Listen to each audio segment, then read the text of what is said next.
Your Lie in April, called Shigatsu wa Kimi no Uso in Japan, is about the once prominent piano player Arima Kōsei and his journey to get back into music. The show follows four main characters: Arima, Kaori, Tsubaki, and Watari. Following his mother's death, Arima could no longer hear the notes on the piano and decided to stop playing entirely, until 2 years later where he meets a violinist named Kaori. The main story is about her helping Arima to play the piano again and to get over all of his fears and regrets he has in life. It's a romantic comedy that focuses heavily on drama, so there isn't going to be much action at all, if any. Almost every conversation develops the story in some way, so it's not going to be an anime you can just put on in the background either.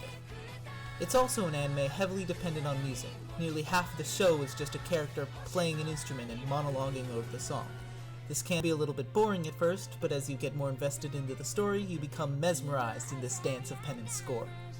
This show also gets very sad at some times, and it often talks about heavy topics like death and suicide.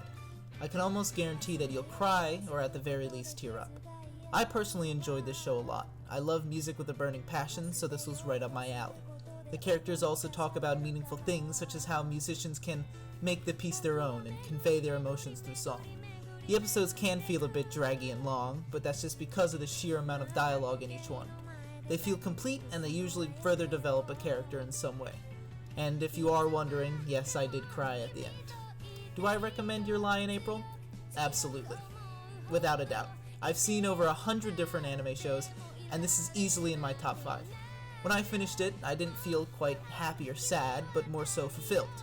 The only person I couldn't wholeheartedly recommend this to is someone who watches anime solely for action and flashy fight scenes, since this anime doesn't really have any of that. I don't know how you'll feel when you watch this anime, but I'm damn near sure you'll feel something. If not, you might as well be dead.